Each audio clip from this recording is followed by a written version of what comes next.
Welcome to Backstage with Geoffrey Morrissey. We are here for the first time at the Great Scott. I am joined by the incredible Mothers. Guys, thank you so much for making the time for us today. Can you just go around and introduce yourselves for our listeners?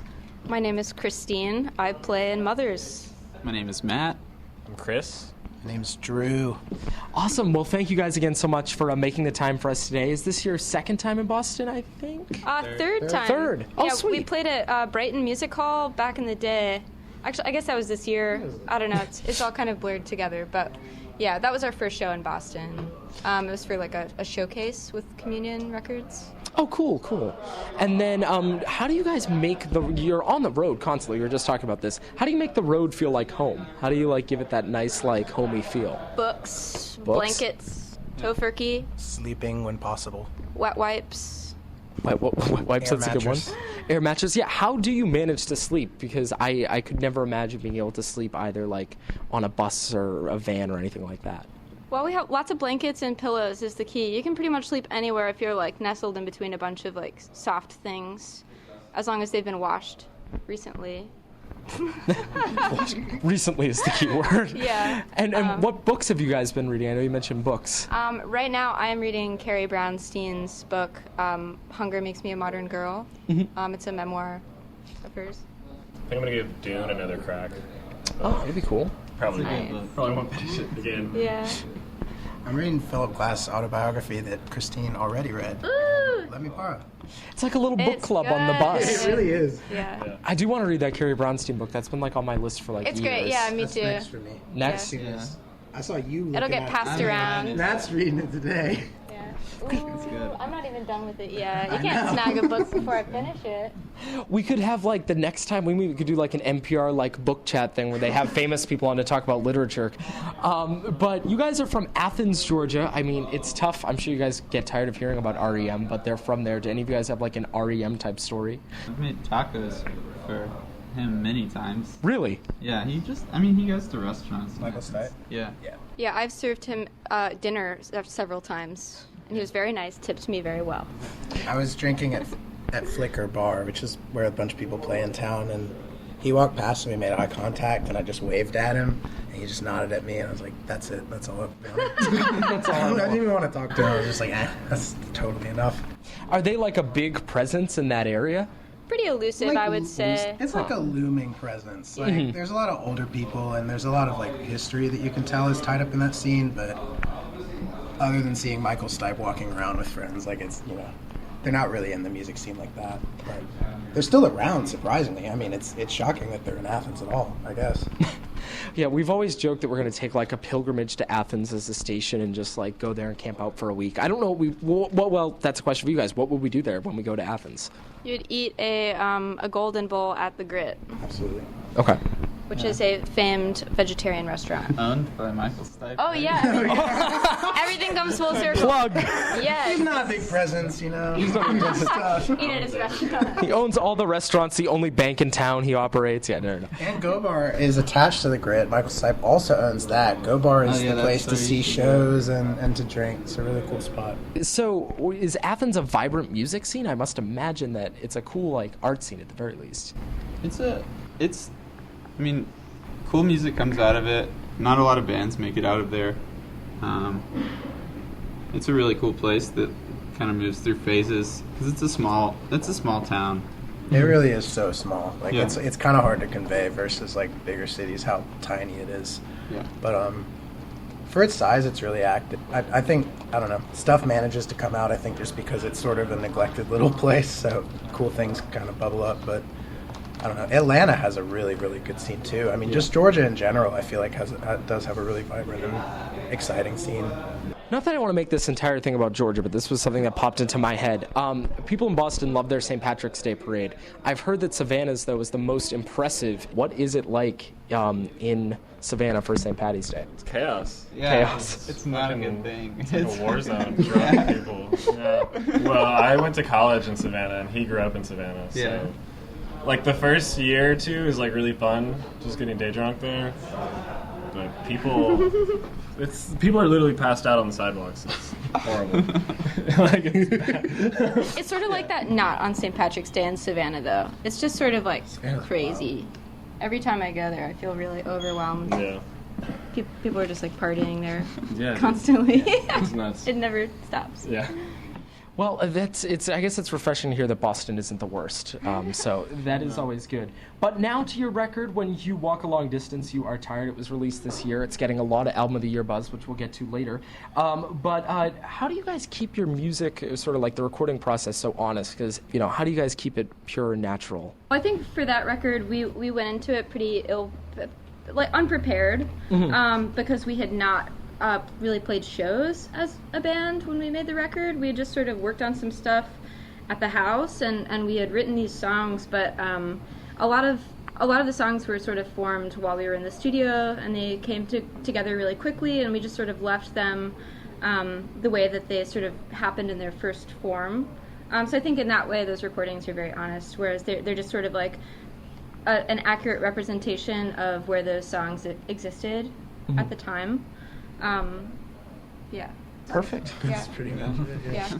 Now, I find that with all creative people like y'all are obviously all musicians, but that always leads to other sort of passion projects and talents. What other things are you guys doing creatively to get your creative nourishment? That was a phrase that I enjoyed hearing once. What else do you guys do to make art, if that makes sense? Christine does a lot of visual art and has for a while at a high capacity. And the rest of us just work on we all just work on a lot of different music, mostly. And A lot of recording projects. Drew and I going both on. like to record a lot, and yeah. Yeah, we all record a lot, and then we do Mothers a lot, and then we try to have like other band. It's just kind of an overwhelming amount of stuff. The more we do this, the more I realize how busy we keep ourselves. But I think it's just because you can't really be creative on the road, so you kind of have to get it out when you're home. So it can be a little like extreme, and it's kind of fun in its own way, I guess. Yeah, exactly. It's always good to be home too. Did the visual art stuff come first for you, Chris, or was it music? Yeah, I kind of started dabbling in visual art, and that was what I went to college for. And it was during that time that I started really playing music and becoming interested in it. I think visual art was sort of a door that opened into music for me. Nice. And is it tougher? I know that it's tough to compare the two. Just would you way say? different. I would say that the visual art that I make tends to be more like calculated and obsessive, whereas music has always been a little bit more intuitive for me, and less just a little bit less technically learned, and yeah. What was like the biggest learning curve, if that makes sense, when picking up music for the first time? I mean, especially singing. That's tough stuff. Playing on stages, honestly, was a weird thing. Like I didn't understand what monitors were. Especially my first couple of shows, like as a solo act, I didn't really understand what was going on. I didn't really know what sound check was or why it was important. I think just like the act of actually learning how to like perform on a stage. That's something that I don't think it's talked about a lot, and I felt really ill-prepared for how to do it because nobody had really told me. I just felt kind of lost up there. Well, that's tough. But after just listening to the sound check, you guys sound great. So nothing to worry about there. And then what would you say, if you guys could like describe your album just sort of like in a quick like soundbite way? Not that you have to, but like what would be the easiest way to describe it? I would say it is a snapshot of our younger selves. And what would you say to those younger selves? Don't cry, little one. Don't cry! You don't have to write sad songs to write songs.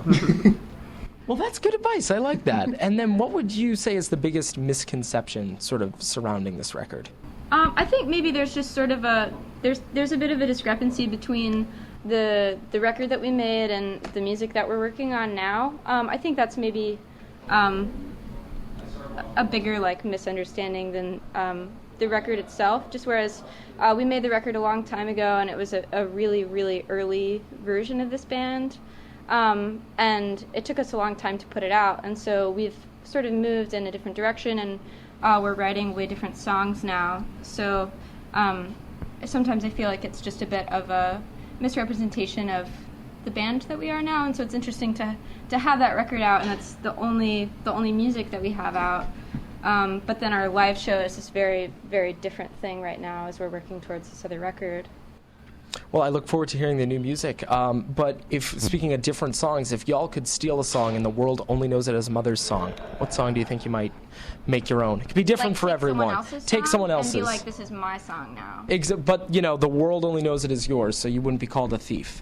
Whoa. Seems rude, but I don't know. I feel like y'all would be a better Wow, that's a hard question. I'm going to go with a throwback choice and say, okay, there's a song by Sufjan Stevens that is called The Owl and the Tanager on one of his later releases, but the earlier version of it was called Barn Owl Night Killer. And it's still one of my favorite songs probably ever. I'm going to say that one. I love Suf covers too, Yeah. so that would be really good. Yeah. And then if you guys could interview anyone, because you do a ton of these interviews, you must want to be the ones like asking the questions occasionally. Who would you want to interview? Tom Waits would be cool. That would be. He's always interesting to talk. I would love to talk to Zach Phillips. That would be cool. I think we all would, yeah. Yeah. Mm-hmm. He runs a label called OSR that is closing its doors at the end of this year and selling off all their back stock, and it's like a really incredible tape label and other stuff, just really cool underground music. And there's a band from Atlanta called Hellier Ulysses that is on that I think we're all pretty obsessed with. I would maybe want to just interview Hellier Ulysses because I need to figure out what they're thinking. Well, there you go. You guys have fans that are waiting to listen to a concert. I don't want to stand in the way of the stage and them, so I'm going to wrap this up. Who are you guys listening to? Maybe what was one of your favorite albums of 2016? I mean, Hellier Ulysses. Yeah. Prime example, but Hellier Ulysses is up there. Death Grips.